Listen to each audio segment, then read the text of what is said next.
जय हिंद। आप सभी का मेरे डिफेंस चैनल पे स्वागत है। तो आज की डिफेंस अपडेट वीडियो में हम एक बहुत ही ज़्यादा महत्वपूर्ण टॉपिक के ऊपर डिस्कशन करने वाले हैं। तो पिछले कुछ सालों से आपने देखा होगा कि भारत के द्वारा जो रशियन वेपन है उनकी खरीद के ऊपर भारी कटौती देखी गई है। तो उसके पीछे जिम्मेदार कौन है? तो क्या अमेरिका की वजह से भारत रशिया के पास से कम वेपन खरीद रहा है? इसके अलावा भी कोई और वजह है जिसकी वजह से भारत रशिया के पास से अभी कम वेपन खरीद रहा है? तो इस पूरे ही टॉपिक के बारे में डिटेल से डिस्कशन करने वाला हूं। तो अगर आप मेरे डिफेंस चैनल पे नए हैं तो प्लीज़ मेरे डिफेंस चैनल को सब्सक्राइब करें, बेल आइकन दबाना ना भूलें और कमेंट सेक्शन में जय हिंद जय भारत ज़रूर लिखेगा। और अगर आपको मेरा डिफेंस का रिलेटेड कंटेंट अच्छा लगता है तो वीडियो को लाइक कर दीजिएगा। और आपको डिफेंस के रिलेटेड कोई भी क्वेश्चन हो तो आप अपना क्वेश्चन कमेंट सेक्शन में ज़रूर लिखेगा, जिसका आंसर मैं अपने आने वाले वीडियो में दे दूँगा। तो आज की डिफेंस अपडेट वीडियो को शुरू करते हैं। सबसे पहले हम यह डिस्कशन कर लेते हैं कि भारत रूस के पास से कम हथियार खरीद रहा है, उसके पीछे अमेरिका जिम्मेदार है या नहीं है? तो उसका आंसर हाँ भी है और ना भी है। तो कैसे हम डिस्कशन कर लेते हैं। तो सबसे पहले हाँ के बारे में डिस्कशन करें तो जब से रशिया यूक्रेन वॉर चालू है तो अमेरिका के द्वारा कई सारे प्रतिबंध रूस के ऊपर लगा दिए गए हैं। इसके अलावा भी कई सारे देशों के द्वारा इस तरह के ही कड़ी प्रतिबंध रूस के ऊपर लगाए गए हैं। तो यह प्रतिबंध भारत और उसके रिलेशन को कैसे बिगाड़ सकते हैं, इसके बारे में थोड़ा सा डिस्कशन कर लेते हैं। तो जो इंटरनेशनल ट्रांजैक्शन होते हैं वो डॉलर में होते हैं और डॉलर का मेन हब है अमेरिका। तो अगर भारत को रशिया के पास से किसी भी वेपन को खरीदना होगा तो भारत जो हथियार की पेमेंट है वो डॉलर में करेगा। रशिया यूक्रेन वॉर की वजह से अमेरिका ने रशिया के ऊपर कड़े प्रतिबंध लगा दिए हैं, जिसकी वजह से भारत और रूस के बीच डॉलर में अभी फिलहाल ट्रेड नहीं हो सकता है।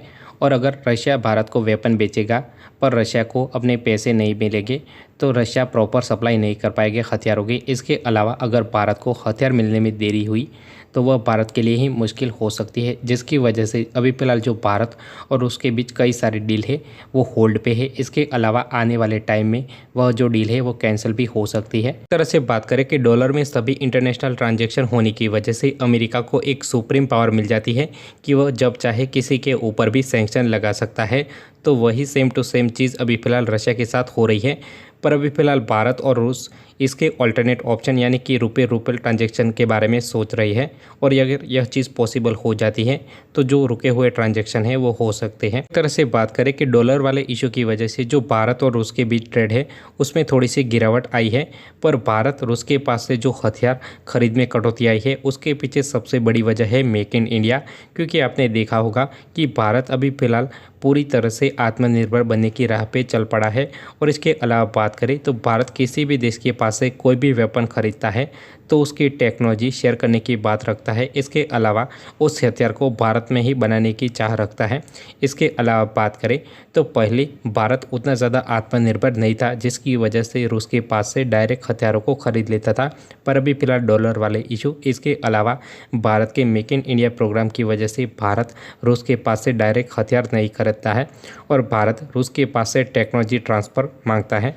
पर रशिया पहले तो भारत को टेक्नोलॉजी देने से मना करा था। अभी फिलहाल रशिया को भी यह चीज़ पता लग गई है कि वह भारत के साथ साथ नहीं चलेगा, तो वह रशिया के लिए ही बड़ी मुसीबत बन सकती है। क्योंकि आप देखोगे कि रशिया किसी अन्य देश को वेपन एक्सपोर्ट करने के बारे में सोचता है या प्रयास करता है तो अमेरिका उसके ऊपर प्रतिबंध लगा देता है। तो जो कंट्री रशिया के पास से हथियार खरीदना चाहता है उसके ऊपर सैंक्शन का प्रेशर होने की वजह से वह रशिया के पास से हथियार नहीं खरीदता है। इसका सिर्फ एक ही रास्ता है कि रशिया भारत के साथ मिलकर जॉइंटली हथियारों को डेवलप करे, जिसकी वजह से क्या होगा कि भारत उन हथियारों को एक्सपोर्ट करेगा तो एक बड़ा हिस्सा रशिया को भी मिल सकता है पैसों का। तो वीडियो अच्छा लगे please subscribe my channel and thank you for watching.